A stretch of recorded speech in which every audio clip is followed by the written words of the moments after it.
Assalamualaikum warahmatullahi wabarakatuh. Halo teman-teman, perkenalkan nama saya Novita Putri Lestari dengan NIM 2441104057172. Saya dari kelas 4 PGMID. Sebelumnya yang terhormat Bapak Ishak Suryo Nugroho, SPDI MPDI selaku dosen pengampu mata kuliah Metodologi Studi Islam. Baik teman-teman, jadi di sini saya akan membahas tentang dasar-dasar studi Islam. Oke baik, hari ini kita akan melakukan perjalanan intelektual yang cukup dalam membahas mengenai dasar-dasar studi Islam. Kita tidak hanya akan menghafal tentang definisi saja, tetapi juga mencoba memahami urgensi, relevansi, dan juga logika di balik setiap poin yang ada di dalam studi Islam. Dan fokus kita hari ini adalah membahas tentang 3 aspek fundamental. Yang pertama ada metodologi dalam melihat Islam. Kemudian ada pilar-pilar pengamalan, dan yang terakhir fondasi teologis. Kenapa kita meyakini Tuhan? Metodologi studi Islam. Mari kita mulai dengan poin pertama, yaitu metodologi studi Islam banyak beranggapan bahwa mempelajari Islam cukup hanya dengan membaca teks secara harfiah. Padahal diperlukan metodologi secara keseluruhan. Metodologi secara bahasa berasal dari metodos dan juga logos. Dalam konteks ini adalah alat bedah untuk memahami Islam dari berbagai sudut pandang, baik dari sudut pandang sejarah, sosial, maupun hukum. Metodologi studi Islam adalah serangkaian prosedur ilmiah atau pendekatan sistematis yang digunakan untuk memahami ajaran, sejarah, dan juga nilai-nilai Islam agar kita dapat mendapatkan pemahaman yang komprehensif dan juga bersifat objektif. Mengapa sih metodologi itu penting? Teman-teman, tanpa metodologi kita beresiko terjebak pada pemahaman yang radikal, sempit, atau tidak kontekstual. Tujuannya bukan untuk meragukan agama, tetapi untuk memperkaya pemahaman kita agar agama bisa menjadi lebih relevan dan solutif bagi tantangan-tantangan yang ada di zaman sekarang. Ada beberapa contoh penerapan yang bisa membuktikan mengapa metodologi itu sangat krusial atau sangat penting. Yang pertama bisa dilihat dari penyelesaian konflik pemahaman agama. Tanpa metodologi yang tepat, seseorang mungkin hanya menafsirkan teks agama secara harfiah atau secara tekstual saja tanpa memahami konteks sejarah atau alasan-alasan turunnya ayat-ayat tersebut. Dengan metodologi yang benar, seseorang akan menggunakan kaidah interpretasi yang sistematis sehingga terhindar dari kesimpulan-kesimpulan yang radikal atau yang dangkal. Yang selanjutnya ada objektivitas dalam penelitian ilmiah. Dalam riset metodologi itu berfungsi sebagai kompas atau arah agar peneliti tidak terjebak pada bias pribadi. Dan tanpa metodologi juga, data yang kita kumpulkan bisa bersifat subjektif dan tidak dapat dipertanggungjawabkan secara ilmiah hasil datanya, yang membuktikan bahwa metodologi memang sangat penting untuk menjamin validitas hasil sebuah studi atau penyelesaian suatu masalah. Dan yang terakhir, efisiensi dalam pengambilan keputusan. Metodologi ini menyediakan langkah-langkah yang terstruktur untuk membedah masalah-masalah yang ada, kemudian dibedah secara kompleks. Ketika seseorang menghadapi masalah besar, metodologi membantu memecahkan masalahnya menjadi langkah-langkah kecil yang sangat logis kemudian menunjukkan bahwasanya metodologi itu penting untuk efisiensi dan kejelasan berpikir manusia. Selanjutnya teman-teman, kita akan membahas tentang fondasi Islam. Fondasi Islam itu terdiri dari 5 fondasi atau biasa disebut sebagai rukun Islam. Benar sekali, di dalam Islam itu terdapat rukun Islam yang menjadi fondasi agama. Agama Islam sendiri itu sering disebut sebagai sebuah bangunan teman-teman. Jadi ketika salah satu dari 5 fondasi itu tidak diterapkan, bangunan itu tetap berdiri, namun kekuatannya itu akan berkurang drastis atau bangunannya itu akan goyah. Di dalam rukun Islam itu terdiri atas 5 rukun. Ada apa saja teman-teman? Yang pertama itu ada syahadat, yang kedua itu ada salat, yang ketiga itu ada zakat, yang keempat itu ada puasa, dan yang terakhir pelengkapnya yaitu haji. Oke, baik teman-teman, di sini kita akan membahas satu persatu fondasi, kelima fondasi tersebut. Yang pertama, kita akan membahas tentang syahadat. Benar sekali, di sini kita akan membahas syahadat. Syahadat sendiri secara bahasa berasal dari kata syahida, yang berarti kesaksian atau melihat dengan kepala mata sendiri, dengan mata kepala sendiri maksudnya teman-teman. Sedangkan secara istilah, syahadat itu berarti pernyataan kesaksian atau pengakuan akan keesaan atau ketauhidan Allah Subhanahu wa taala, dan mengakui bahwa Nabi Muhammad Shallallahu alaihi wasallam adalah utusan Allah Subhanahu wa taala. Selanjutnya, yang kedua kita akan membahas tentang salat. Benar sekali. Yang kedua kita akan membahas tentang salat. Salat sendiri secara bahasa berasal dari kata shola. Shola itu berarti doa atau cara berdoa untuk memohon kepada Allah Subhanahu wa taala. Sedangkan sholat secara istilah itu adalah suatu perbuatan dan perkataan tertentu yang dimulai dengan takbiratul ihram dan diakhiri dengan salam. Benar sekali. Dengan memenuhi beberapa syarat dan rukun yang telah ditentukan. Syarat-syarat sholat dan rukun-rukun sholat ya teman-teman. Yang ketiga ada puasa. Benar sekali, yang ketiga ada puasa yang menjadi salah satu fondasi agama Islam. Puasa secara bahasa berasal dari kata al-imsaku, yang berarti menahan diri atau mengekang diri dari sesuatu yang tidak baik. Contohnya menahan lapar, menahan hawa nafsu, dan lain sebagainya. Sedangkan secara istilah, puasa itu bisa dikatakan beribadah kepada Allah Subhanahu wa taala dengan menahan diri dari makan, menahan diri dari minum, menahan diri dari berhubungan dengan lawan jenis, dan segala perbuatan-perbuatan yang dapat membatalkan puasa. Dimulai dari kapan teman-teman? Dimulai dari terbit fajar hingga terbenamnya matahari. Yang keempat, adapun salah satu fondasi dari agama Islam ada zakat. Zakat sendiri secara bahasa berarti suci, berkah, dan berkembang. Sedangkan secara istilah, zakat dapat dikatakan mengeluarkan sebagian harta yang diwajibkan oleh Allah Subhanahu wa taala untuk diberikan kepada orang-orang yang memang berhak menerimanya, atau biasa disebut sebagai mustahik, sesuai dengan kadar dan ketentuan. Ketentuannya itu bisa disebut sebagai haul atau syaratnya ya teman-teman. Yang terakhir adapun fondasi dari rukun iman, rukun Islam, yaitu ada haji. Haji secara bahasa berasal dari kata al-hajj, yang berarti menyengaja atau menuju ke suatu tempat. Sedangkan secara istilah, haji berarti menyengaja mengunjungi Baitullah atau Ka'bah ya teman-teman, yang terletak di Mekah untuk melakukan serangkaian ibadah tertentu. Contohnya ada tawaf, ada sa'i, dan juga wukuf pada waktu yang telah ditetapkan oleh syariat. Biasanya haji itu dilaksanakan pada bulan Dzulhijjah. Benar sekali teman-teman.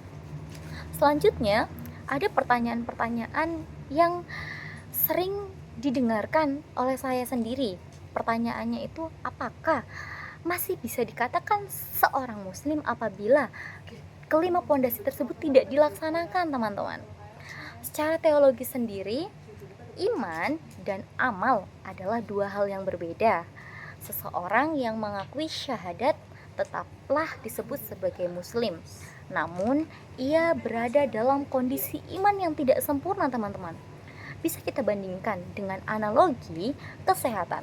Seseorang tetaplah manusia meskipun dia sakit.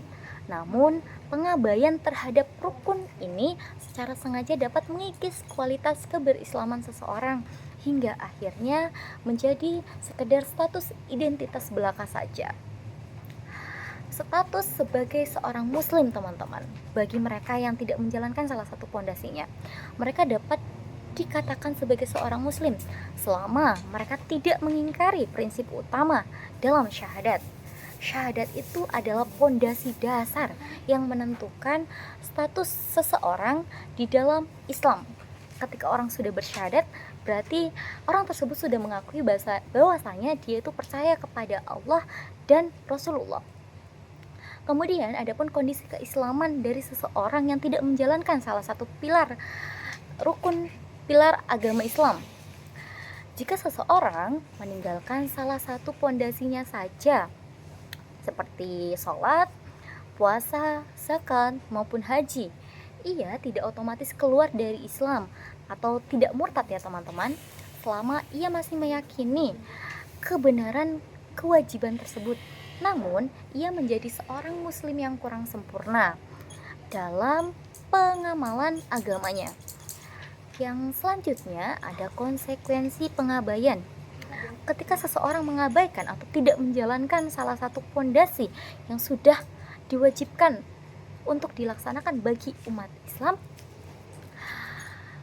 mereka secara syariat dianggap dosa ya teman-teman, atau kekurangan dalam menjalankan kewajiban agama.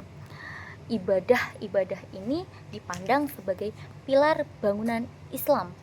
Jika satu pilar saja tidak dipenuhi, bangunan keberislaman seseorang menjadi tidak kokoh atau mudah goyah teman-teman.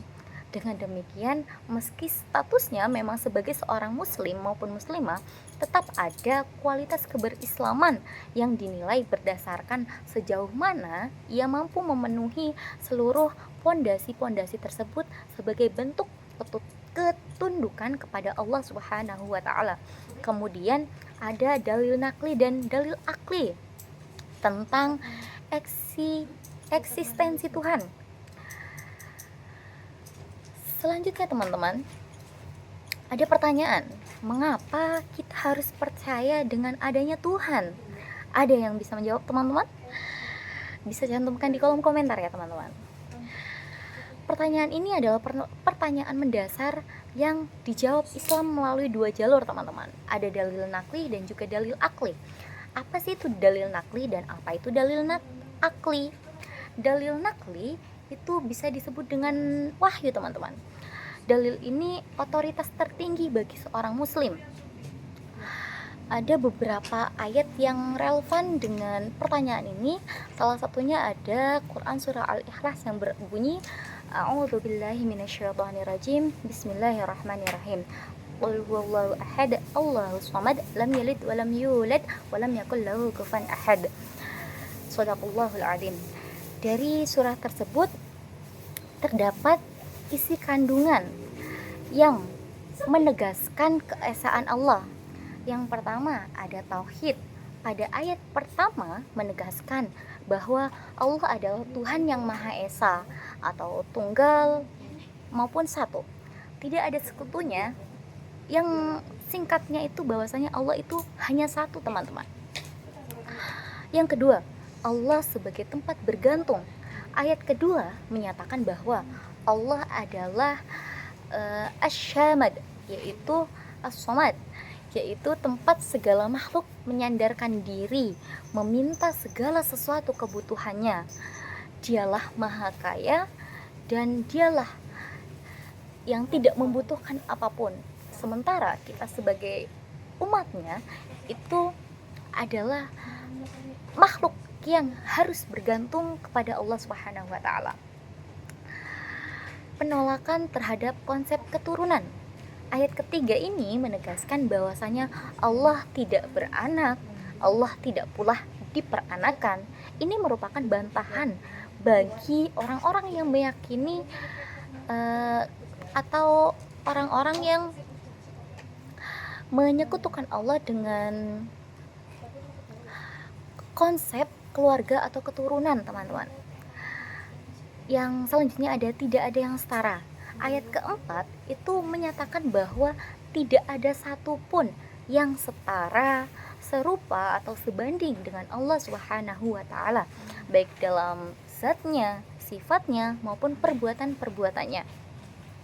Dapat kita simpulkan, teman-teman, bahwasanya surah Al-Ikhlas ini menjelaskan bahwa bagi orang-orang yang beriman, wahyu itu adalah kebenaran yang absolut yang menjadi kompas hidup atau arah hidup bagi seorang muslim. Yang selanjutnya, yang kedua itu ada dalil akli. Tadi kita sudah membahas tentang dalil nakli ataupun wahyu. Untuk yang kedua kita akan membahas tentang dalil akli atau biasa disebut dengan logika ataupun akal. Islam tidak meminta kita untuk menanggalkan akal alam semesta dengan keteraturan atom hingga galaksi yang sangat presisi adalah bukti adanya perancang yang agung. Akal sehat kita menolak jika keteraturan yang rumit ini muncul dari ketidaksengajaan. Percaya Tuhan adalah kesimpulan yang logis dari pengamatan terhadap alam raya. Ada beberapa argumen-argumen yang bisa diterapkan untuk menyatakan bahwa Allah itu memang ada, Allah itu memang tauhid. Argumen yang pertama ada argumen tamanu atau argumen ketidakmungkinan adanya dua Tuhan. Secara logika, jika terdapat lebih dari satu Tuhan, maka akan terjadi kekacauan di alam semesta ini. Jika Tuhan A menghendaki sesuatu dan Tuhan B menghendaki hal yang lainnya, niscaya alam semesta ini akan hancur karena pertentangan kehendak kedua Tuhan tersebut. Keteraturan, presisi, dan harmoni yang kita lihat pada perputaran planet, sistem biologis, hingga atom membuktikan adanya satu kendali pusat yang tunggal. Yang selanjutnya itu ada argumen first cause atau penyebab pertama. Akal sehat menyatakan bahwa setiap akibat pasti memiliki sebabnya. Alam semesta adalah sebuah akibat yang memiliki permulaan. Rantai sebab akibat tidak mungkin berlangsung secara tak terhingga ke belakang. Pasti harus ada penyebab pertamanya yang berdiri sendiri dan tidak disebabkan oleh apapun itu. Sesuatu yang maha sempurna dan tidak bergantung pada apapun itu secara logis haruslah bersifat tunggal ataupun esa. Kesimpulannya, teman-teman, sebagai penutup, seluruh poin yang sudah kita bahas, dimulai dari dasar-dasar studi Islam, dimulai dari tentang metodologi studi Islam, mulai dari ada 5 pondasi agama Islam, yaitu rukun Islam dan syahadat, salat, zakat, puasa, haji.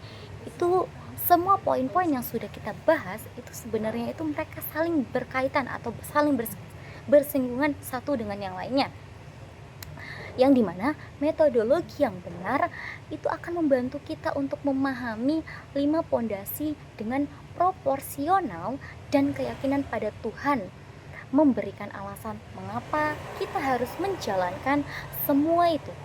Islam adalah agama yang memadukan wahyu dan juga akal, serta iman dan juga amal. Semoga penjelasan yang sudah kita bahas dari awal sampai sekarang itu bisa memberikan gambaran utuh pada teman-teman sekalian tentang penggunaan metodologi studi Islam yang dapat kita gunakan dalam kehidupan sehari-hari. Cukup sekian, teman-teman, pembahasan kita pada kali ini. Apabila ada pembahasan yang kurang bisa dipahami atau ada kata-kata yang tidak berkenan di hati teman-teman, saya mohon maaf yang setulus-tulusnya. Sampai jumpa lagi di pembahasan selanjutnya. Wassalamualaikum warahmatullahi wabarakatuh. See you. Waalaikumsalam warahmatullahi wabarakatuh.